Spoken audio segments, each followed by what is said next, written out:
Hello, everyone. Welcome to my cave. This is where I'm going to be shooting my episode of A New Thing for today. I'm excited about that. Don't mind the mess all over the ground.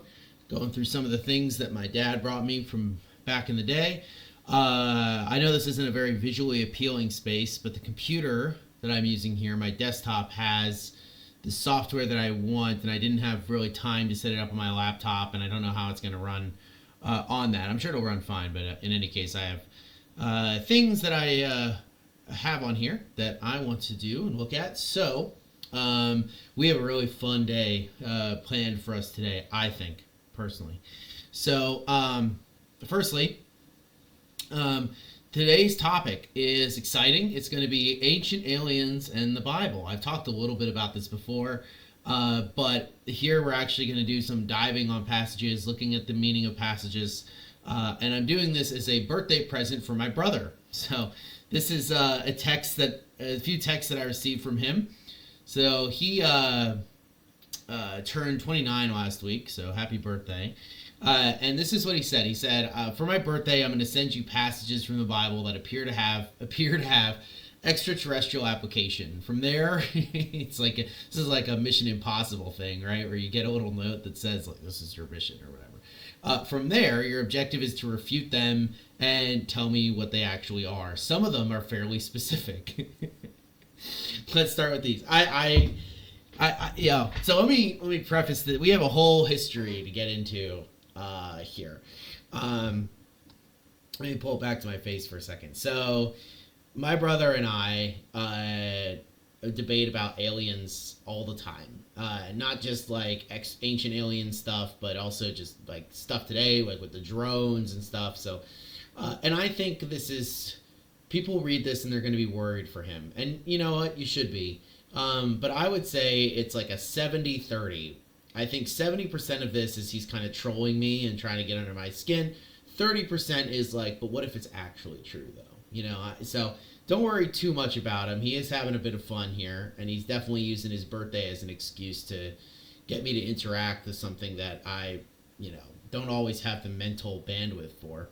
But anyway, I want to give a little bit of history. In order to give that history, we have to talk about the History Channel, because obviously a lot of this ancient alien stuff is around before them. We'll talk a little bit about the history of it, but definitely is big deal because of the History Channel. So this is an infographic I found that kind of talks about the history of the History Channel, if you will. It says, a brief history of the History Channel. I loved the History Channel when I was a kid, especially in late middle school. So if you're looking at this graph, this is basically a timeline.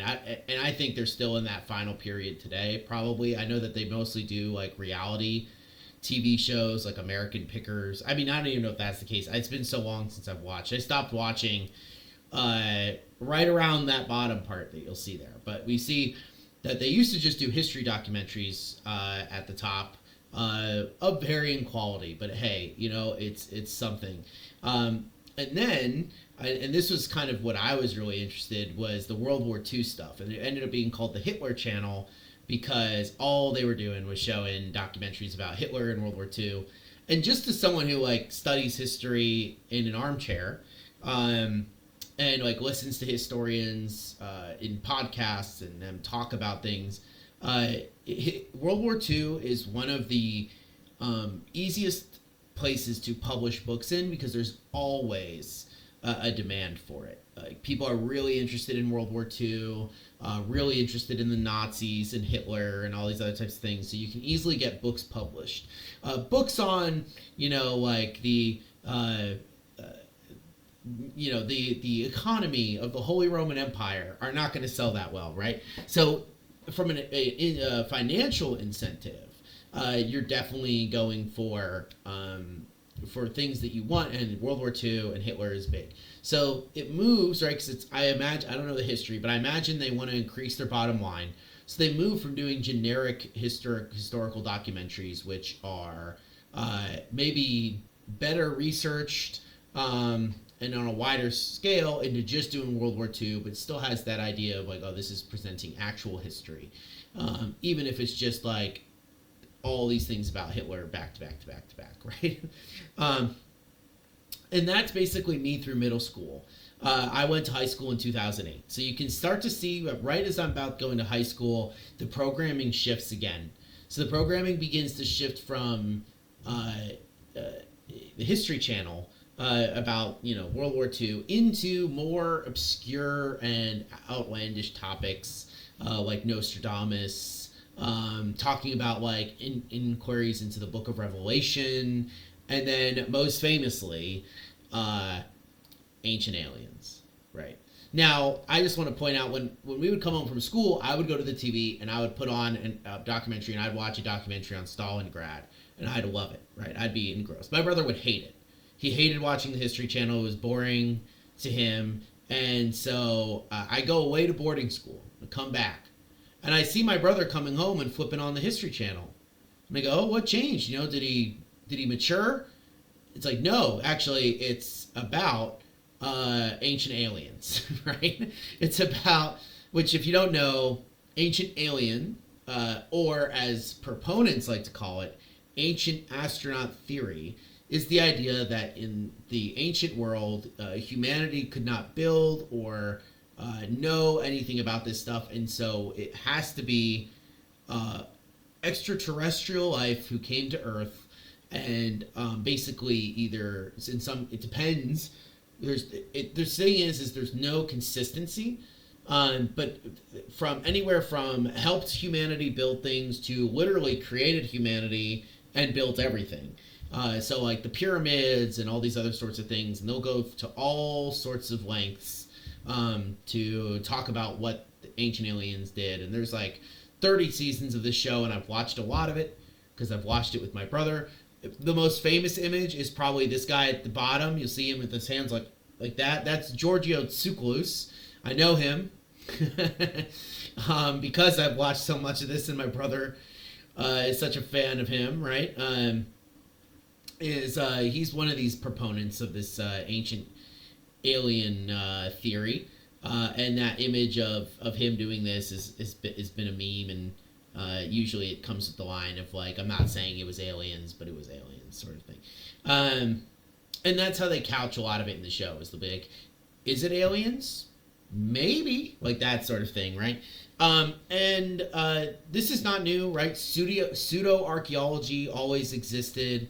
It exists today in a lot of different spaces, right? You see this in some areas in the Christian realm, right? With creationism, you see. I'm not saying all of that is automatically incorrect, but definitely a lot of some of the archaeological evidence they use is not good, and is definitely pseudo archaeology.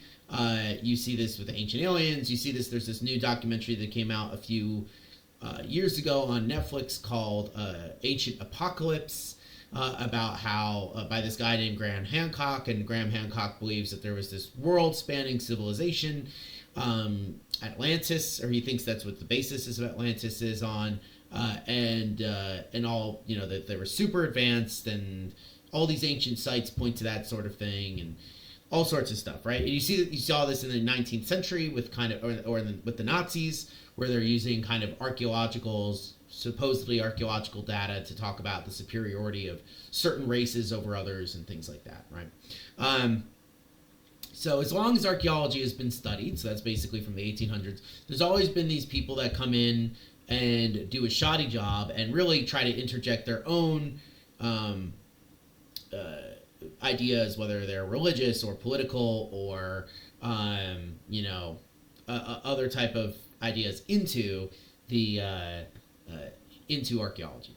All of that is to say is that part of Ancient Aliens as well is talking about how ancient aliens are in all sorts of places, including the Bible, and they have numerous episodes where they look basically at the same stories again and again and again and again from the Bible in Ancient Aliens. And so, and how, how is this part of the Bible has to do with aliens and things like that. One of the most famous proponents of ancient alien theory is this guy, Eric von Daniken. Uh, I believe he's Swiss. He could be, I guess, with a name like von Daniken, he could be German and or Austrian. But he's from Europe, and like this is probably the most famous book. This is the 1999 edition of it. This one on Amazon. I do want to say that it was like originally published in like the 1970s or something, because there was even like an old documentary on it before.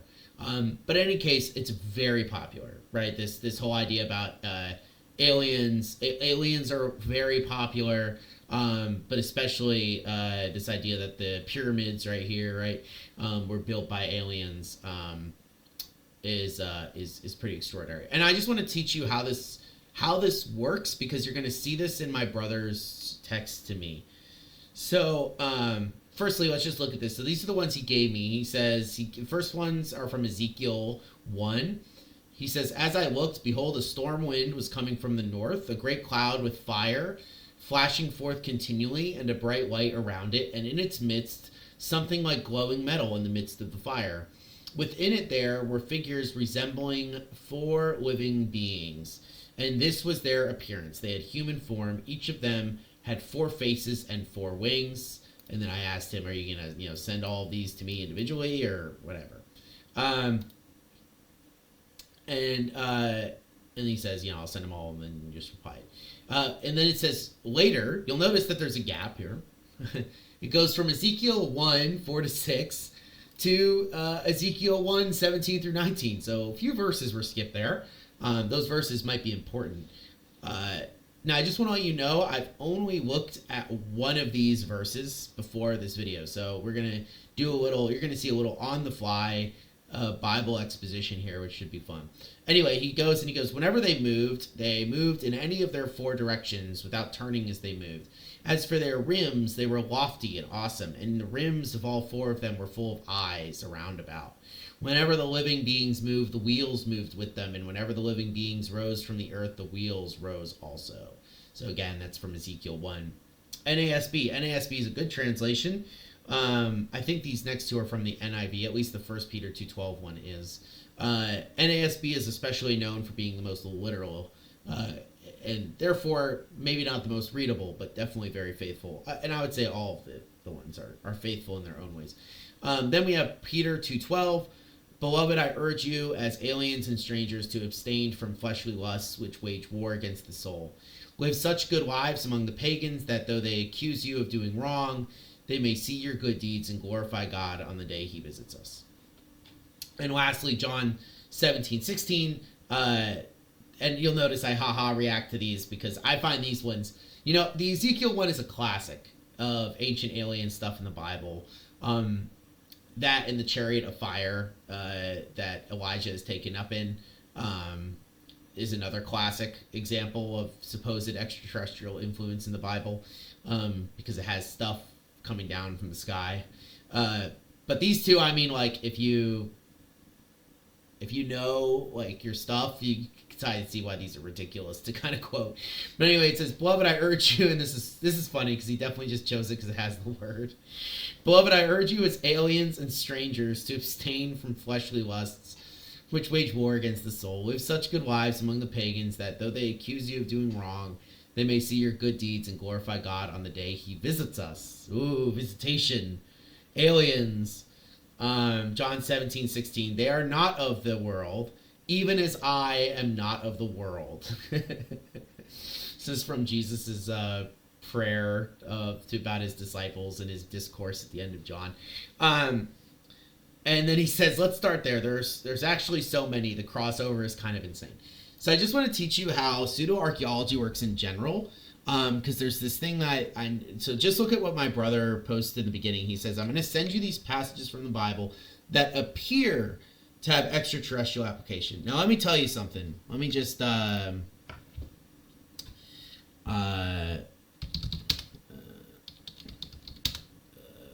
sarcophagus. Let me just show you something real quick. let's see, is this the one I'm looking for? Yes, right here. So this is a sarcophagus that was found in the Mayan realm. So that's the Yucatan Peninsula in Mexico. If you don't know where that is, think about Cancun. It's near Cancun. And so here you can see this was found on a sarcophagus. So this is a place where someone would be buried, and it is a depiction of the Mayan king going into the underworld. And there are all sorts of symbols that Mayaologists, I don't know if that's what they're called, but Mayan scholars have determined and figured out what they mean. But you've probably never seen this before, right? Like, as a person, you've probably never seen this before. Now, what if I were, the first time you were to do this, what if I were to say, actually, this is not, you've seen these before? Well, archaeologists are baffled by this. They don't know what it means. There's debate about what it means, which is true in the sense of there's debate about what individual things in here mean amongst archaeologists. But I'm just going to tell you, there's debate about what it means. And actually, if you look at it closely, doesn't it kind of look like a rocket ship? See, there's this top. You see him in there. You see that thing on his nose? It kind of looks like a piece, almost connected to a breathing apparatus. And look at the bottom. Those are flames. Right? So he's like flying up in a rocket ship. Now, you've never seen the tomb of Pakal the Great, right? You've never seen this. Maybe you have, but let me just assume you don't. And this is your first exposure, and it's someone who has authority, seemingly knowing what they're talking about, telling you that it's a rocket ship. Now, the fact is that history and archaeology like many subjects, is very underfunded, especially stuff like Mayanism, right? You aren't going to you're going to learn about the Mayans in school for maybe a day, a week at most, right? And you're not going to learn about their religion. You're not going to learn about their the way they depict things. You're not going to learn about that stuff. And I don't blame teachers. I don't blame the education system, right? There's only so much that you can get to. I'm not really focused on that, right? But what these people do is they go out and they find these really obscure sites or things where people aren't very familiar with, and they talk about them as though they are experts, they know what they mean, and they present it in a way that skews your mind, right? So if the first time you see this is it's supposed to be a rocket ship, then you're always going to kind of see it that way, and it doesn't matter what an archaeologist is going to tell you, right? So if you are someone who is unfamiliar with the Bible, and you read Ezekiel 1, and the first person to kind of tell you anything about it is that it's a rocket ship that's always going, or it's a UFO, it's always going to stick with you. And this is the thing this is how you can tell pseudo-archaeology from real archaeology. It's one of the easiest tells. If the evidence is it looks like, or it seems like, then you can certainly take that, but you should put it at the bottom of weight of evidence, right? It should be at the very bottom, because just looking like something doesn't make it something. And there are all sorts of ways that you can do this sort of thing. The most important thing to know whenever doing history or reading the Bible, which is what we're going to focus on today after my little intro is done, is what is the context? Because the context is going to tell you what the thing actually means. How is that word used? How are the words used? What is it conjuring images of, right? Because whether you believe that the Bible is an inspired word of God like I do, or you just believe it's a historical document, right, that someone made up at the time, you understand that it's being delivered to a people in a context. And what that means is that the people at the time had to understand what it meant. Because if they didn't, and you just make it all for today, this is one of the biggest problems with the way people read Revelation, is it doesn't make any sense to the people who read it. So why would the person who made it up write it at the time? Or why would God deliver it to them knowing that they won't understand a thing that it's talking about, right? And so this is why it's really important to think about context. All right, so we're going to look at each of these verses, and for that, I get to show you guys a new Christmas gift that my father and stepmom got me, Logos Bible software. So I've used this in seminary, but this is a really awesome software. You can subscribe to it. I get the most premium edition, but that's because of my job and my interests and my schoolwork and things like that. But this is a really cool Bible software, and so I'm going to show you how we're going to do this. So we're actually going to save Ezekiel for last. We're going to go kind of in reverse order that my brother gave me. So what we're going to do is we're going to go up here and we're going to go John 17:16. And this right here, so you'll see it pulls up a commentary on the right. It has the Bible text on the left. One of the things I'm also going to do is I do want to, I'm still learning how this works, by the way. And so I am going to be a little, a little off a bit, I think. And so it's going to take me a little bit of while to figure this out. But what I'm really looking for here is, let me see. I know you can find the Greek right here. But let me see if I can just pull it up. Because I have a lot of the Greek, All right, let me see. Can I pull this up in any sort of... This is the problem, right? It's such a huge software. That even I don't remember. The Hebrew I have automatically pulled up, and that's because I've been doing Hebrew stuff for my sermon and things like that. But the Greek I haven't used yet, actually. Oh, you know what? Here, perfect. This will be fine. Greek New Testament. There we go. SBL. Let me pull it up in both because I don't want to. Can I do that? Let's see. All right. Oh, perfect. All right. I love that. It goes right to where you're going. All right. So, John 17. So, firstly, just let's look at the English, because one of the things I don't want to do is I never want to give the impression that you can't know what you're talking about if you don't read Greek.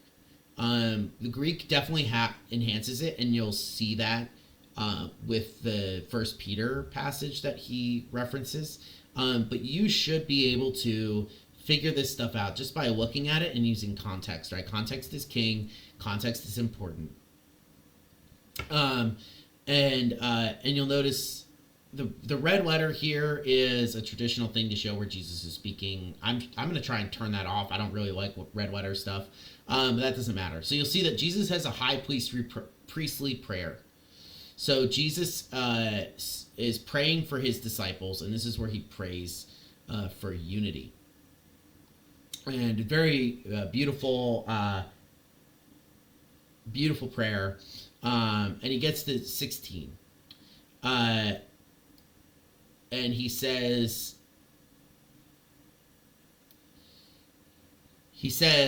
they are not of the world, just as I am not of the world. Or in Greek, ek tu kosmou uk esin. Kathos ego uk emi ek tu kosmou. So, from the world, they are not, just as I am not am I from the of the world, right? And we're just going to look at this this word in Greek here. I want to study this word. This is one of the cool things you can do is you can pull it up, and it pulls up all of the ways that this is used, right? Cosmos, and that should be the way this word is translated. Tell you how it's. Oh yeah, here it is. You'll see in the English it says cosmos. Oh, can we listen to it? Cosmos. Oh, very cool.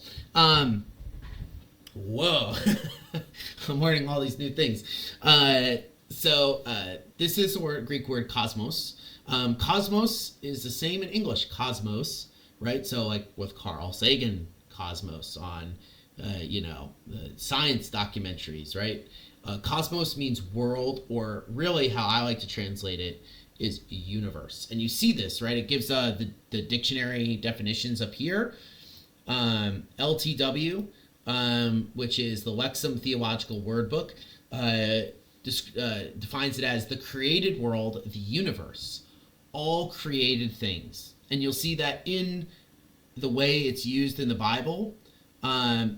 It is used 212 times, or 185 times to mean world, order, or ornament, right? But this idea that the world, the universe. I actually like translating it as universe because I think that's more total, and actually kind of gets better at the idea of what John is going for, because cosmos is used extensively in the Gospel of John, by Jesus and by John to talk about Jesus's role in the world.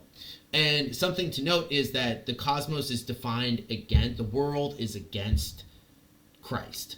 The cosmos is again, and it's not because it's an evil thing in its entirety. It's because it's been corrupted by sin and stands against him. So when Jesus says this, now what if we translated it this way, right? What if we translated it as the universe?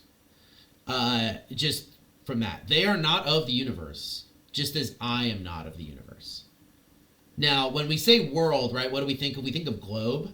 So if someone takes this and says, see, Jesus is claiming to be an alien, he says, I am not of the world. Oh, we'd go, oh, I guess he's not from Earth, right? Now, of course, I think many of us would just go, oh, Jesus is speaking metaphorically here. He's speaking about how he's, the disciples are clearly living on the globe, but they're not supposed to be part of the world and the way it's run. They're supposed to live a different life. Most of us would probably just say that, right?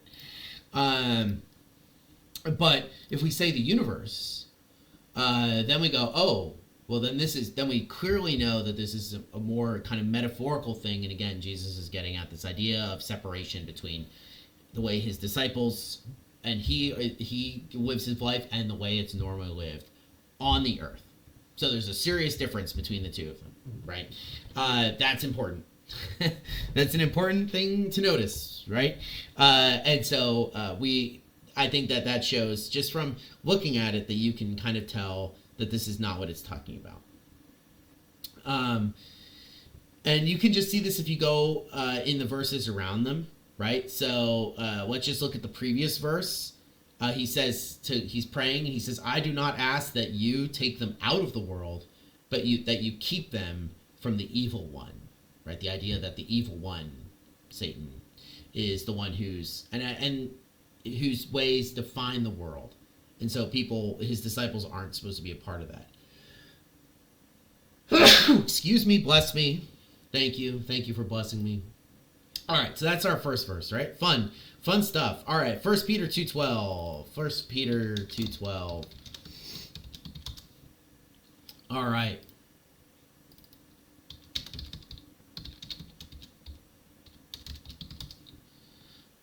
Okay. Just close this up a little bit. All right, 1 Peter 2:12. So first things first, let's look here. This is actually a famous part of 1 Peter. This is the verse that my wife used to own the Mormons. 1 Peter, let's start from 2:9. But you are a chosen race, a royal priesthood, a holy nation, a people for his own possession, that you may proclaim the excellencies of him who called you out of darkness into his marvelous light. Once you were not a people, but now you are God's people. Once you have not received mercy, but now you have received mercy. Beloved, I urge you as sojourners and exiles to abstain from the passions of the flesh, which wage war against your soul. Keep your conduct among the Gentiles honorable, so that when they speak against you as evildoers, they may see your good deeds and glorify God on the day of visitation. All right. So, first thing to note is just, if you remember my brother's, the thing he did, he said on the day God visits us. It also used the word aliens here. Aliens was used for the word sojourners. So let's look at that, right? Par oikos. And you'll see that right there on the right. This is two words put together. Oikos is house or home. And par is like, from the outside, or like parallel, kind of like a parallel, that sort of idea, where it's like an outside of the home, from the home sort of thing. So it's a foreigner. And you'll notice here that it's translated in several different ways: sojourners, aliens, exile. And let's look at just the word that is used next to it. So we have paraoikos, and where'd you go? There you are. And parepidemus. Let's see, parepidemus. Come on, work with me here. Come on. There we go. Sojourner, temporary resident. So these are just two different. I'm going to pull this over here. These are just two different words that are used to kind of get different ideas of where it of how it's used. Let's see. Okay, so it's used as a foreigner. Ooh, oh, that's cool. I bet my Greek students would love this little preposition use thing.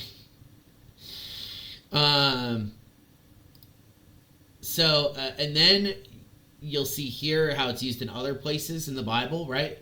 In Acts 7:6, I believe this is Stephen's sermon that he gives before he gets killed. It says, God spoke to this effect that his offspring would be sojourners, foreign citizens, right, in a land belonging to others. At this retort, Moses fled and became an exile, same word, right, a foreigner, an alien. So we have to remember that the word alien does not mean a little gray man, a little green man, right? It means someone who is not a native of a place coming in and living there. And it was used as a term to refer to the science fiction concept of these people from space coming to and visiting Earth, right, as foreigners. But that is not at all the connotation that's used in the Bible, right? I mean, if you see it just how it's applied in other places in the New Testament, you'll notice that it's used to refer to people who are not citizens of a place living there. I would not be surprised. It says foreign citizen here. I would not be surprised if this is the word that is used in ancient Greek more broadly to talk about to actually be a real status of citizenship in the Roman Empire, right? This is the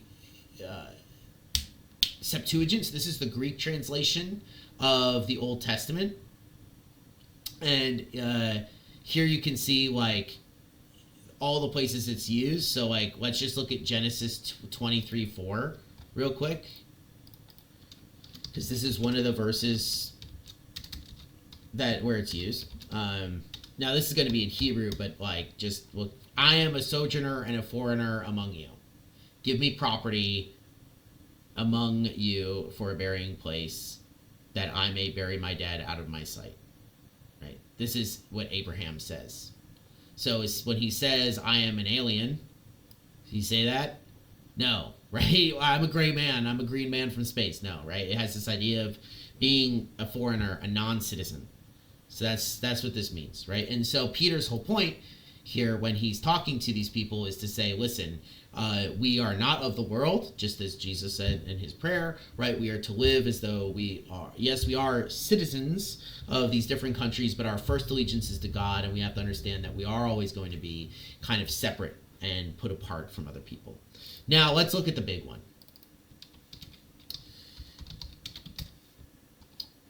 Let's look at the big one. Where is my Hebrew Bible? There we go. Oh boy.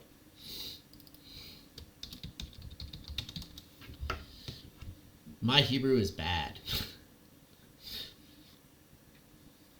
All right. This is what my brother quoted.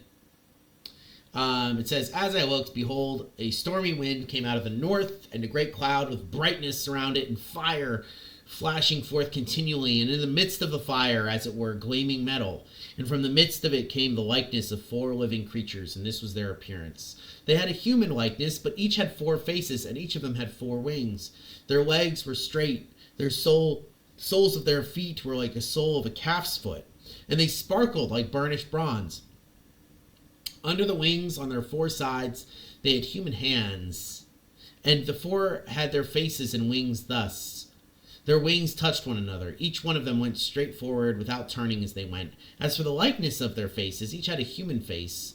The four had the face of a lion on the right, the four had the face of an ox on the left side, and the four had the face of an eagle. Such were their faces, and their wings were spread out above. Each creature had 2 wings, each of which touched the wing of another, while 2 covered their bodies, and each went straight forward. Wherever their spirit would go, they went, without turning as they went. As for the likeness of the living creatures, their appearance was like burning coals of fire, like the appearance of torches moving to and fro among the living creatures. And the fire was bright, and out of the fire went forth lightning, and the living creatures darted to and fro like the appearance of a flash of lightning. Now as I looked at the living creatures, I saw a wheel on the earth beside the living creatures, and for each of the 4 of them, as for the appearance of the wheels and their construction, their appearance was like gleaming of beryl. And the 4 had the same likeness, their appearance and construction being as it were a wheel within a wheel. When they went in any of their 4 directions without turning as they went. And their rims were tall and awesome, and the rims of all 4 were full of eyes all around. And the living creature went, the wheels went beside them, and when the living creatures rose from the earth, the wheels rose. Wherever the spirit wanted to go, they went, and the wheels rose along with them. For the spirit of the living creatures was in the wheels. When those went, they went, and when those stood, these stood. And when those rose from the earth, the wheels rose along with them. For the spirit of the living creatures was in the wheels. All right. He keeps going to describe this. The only other thing I want to get to is at verse 26. It says, "And above the expanse over their heads there was the likeness of a throne, in the appearance like sapphire. And seated above the likeness of a throne was a likeness with a human appearance. And upward from what had been the appearance of his waist, I saw were gleaming metal, like the appearance of fire enclosed all around. And downward from what had appeared to his waist, I saw there was an appearance of fire, and there was brightness around him, like the appearance of the bow that is on the cloud on the day of rain. So was the appearance of brightness all around. Such was the appearance and likeness of the glory of the Lord. And when I saw it, I fell on my face, and I heard the voice of one speaking." So you'll notice this is at the beginning of Ezekiel. Ezekiel, by the way, context. This gives it, right? Was exiled to Babylon in 597. In the 30th year, in the 4th month, 5th day of the month, I was among the exiles by the Kebar Canal. The heavens were opened, and I saw visions of God. So this is visions that Ezekiel gets. He is an exile in Babylon. And this is important because this imagery that's used is used in a context. Let me see if they... Let's see how much I can actually get in here.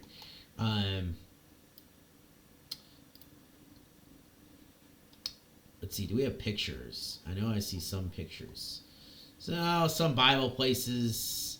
Let me see if I can get like... Ooh, this is perfect. We got some cherubim here. Wing and lion with a human head. All right, perfect. That would be great. See, do we have... Okay, so sometimes you get images, which is great.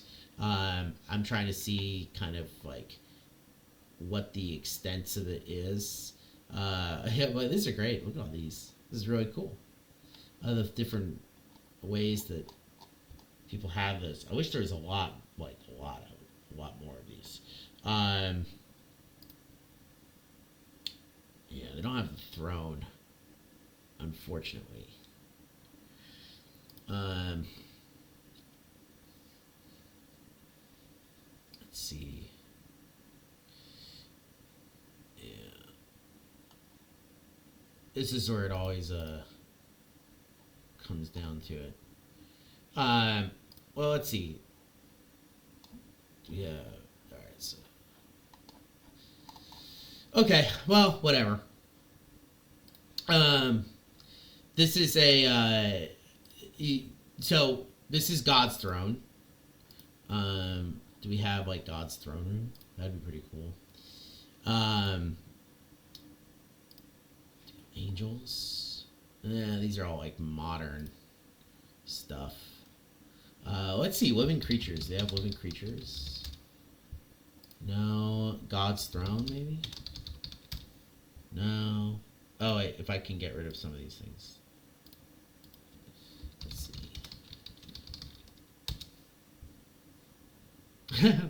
Alright, yeah. Alright, in any case.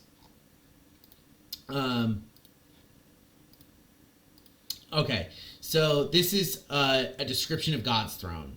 That's what this is. And the creatures that are here are cherubim. Um, and, ooh, I can zoom in. Great. And this is what it says. Um, it says here, kind of the description. It says the Assyrians called a sculpted lion or bull with wings and a man's head a sheru, and with a woman's head a lamasu. Pairs of these representations of protective spirits often flanked city gates or palace entrances, ostensibly repelling spirit or human enemies. The Louvre in Paris exhibits notable examples from Sargon II's palace at Dur Shuriken, Khorsabad, Iraq. Some scholars see a parallel between these creatures and the Bible's various winged heavenly creatures. And I would say that this is exactly the imagery that is being pulled upon by Ezekiel here. For this, let me see if I can find something on Google Images real quick, because if this doesn't have it, I might be able to find something on Google Images where we're able to see it. The problem is that I'm not an expert in Babylonian stuff, so I'm sure if you know the actual language, you can kind of like find exactly what you're looking for. Unfortunately, I'm not wonderful at this sort of thing, so I don't know everything there is. I did find one representation, but I don't know where it's from, so I don't want to like overstate my case here.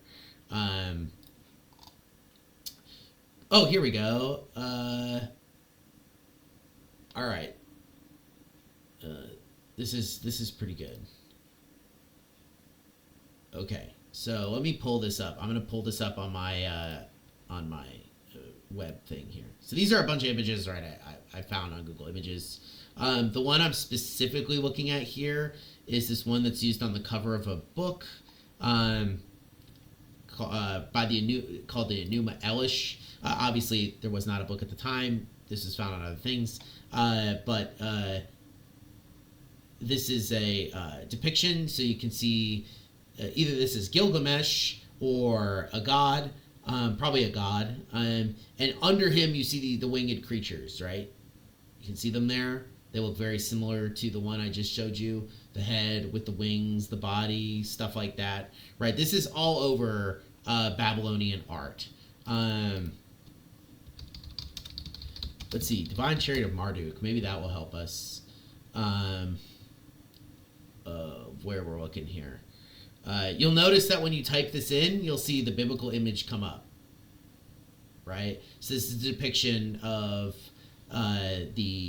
of Ezekiel's image, right? You see God sitting up there, and you see the stuff down there. That's them trying to display this sort of image. So here you go. This is another example, kind of it. The whole point being is that this is imagery that would be very familiar to the people that were living at the time. And Marduk is just the god of Babylon, so that's why I put his name in there. And the reason that it would be familiar would be because this is the way that people were typically described. This is the way the gods were described as having chariots. It looked very similar to this. The strange thing about the way that it's being described, so much cool stuff you can find online. Here is not. Let me pull it back up in my thing. Is not that it's particularly unique. What's amazing about it is who's at the top of it, because the point here being is do we think, if you're reading this, right, you're a Jew who's living in Babylon. You are seeing this imagery used elsewhere for the gods of Babylon, Marduk especially. And then you have a new person, a different person being described as being at the top of it. Let's see, maybe they have different things up here. Okay, I was just checking the study Bible. They all come with study Bibles and stuff like that. You'll notice that this is a theophany, which is the appearance of God. So they're expecting, like, this is understood to be an appearance of God that is that's being shown here. And it is because he's sitting on a chariot. Now, I want you to look at this, and if this is the first time you read this, if someone told you this is a UFO, you might be able to see what they're talking about, right? It says a wheel. The idea here would be that Ezekiel doesn't know what he's describing. He doesn't know what he's looking at, and so he's trying to describe it in the way that he would understand it back then. But the problem is people back then were, I would say, from the way this is usually depicted, stupid. Right, they were stupid, so they didn't understand what they were looking at, and so they tried to use their own language, so like wheels and things like that. The problem is that Hebrews knew, they would know, had the word for disc, for example. So if it's like a little saucer that's flying in the sky, they would be able to describe what that looks like. They have the word for glass, so they'd be able to tell you if it had windows. They'd be able to tell you all sorts of things. The important thing to note is fire here. So they knew what fire was, and so he's describing what fire is, and that would mean that there's a combustion engine in this thing, right? This is what Michael Heiser points out about this, is that if you really think that this is a UFO, that they're using some sort of fire combustion engine in order to get around the galaxy, which would be insane. It's not how you would move that rapidly through space, right? So there's fire, and fire in the Bible, let's see if this pulls it up, is all over the place, and it's usually used to talk about God's presence, right? So like the pillar of fire and cloud. Maybe this is by. Well, it looks like it's in order. Yeah, the burning bush, right? There's God coming down in with the fire for Elijah in the chariot. There's also there's the fiery chariot. There's the miracle that Elijah does where he burns up the wood. Right, fire is a very consistent imagery of God. Right, you see it here when he appears to Ezekiel. You see it in Nebuchadnezzar's furnace. You see the pillar of fire and cloud, pillar of fire and cloud. Usually the glory of God is described as a fire, right? Jesus talks about the day of the Lord being one of fire, right? Fire is a symbol of God and his presence in the Old Testament. So when God appears, he does this with the very express purpose of showing that this is him. And that's why the figure who's seated on it has a bunch of fire, right? Appearance of fire enclosed all around. I saw, as it were, the appearance of fire, right? So this is not describing an alien or a flying saucer, right? This is describing a chariot that carries a god. And is it the god of these victorious Babylonians who sits on it? No, it's the God of the Hebrews. It's Yahweh, right? It's Yahweh who sits on top of it and is going to dispense judgment and give Ezekiel something to tell the people.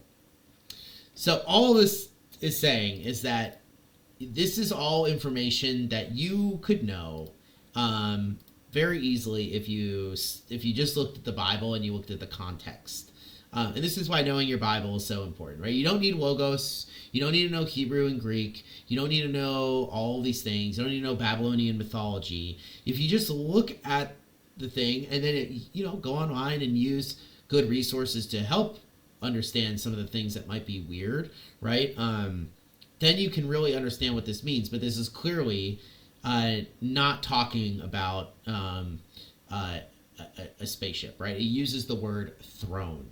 So you'd have to go out of your way to say that Ezekiel, the guy who wrote this, whether he saw this or not, is misleading people by presenting them with an image that they would understand and actually is trying to teach us about an extraterrestrial, right? I mean, come on, like that's probably not happening. So what do we have? We have two passages that deal with talking to Christians about how they are not supposed to be part of the world.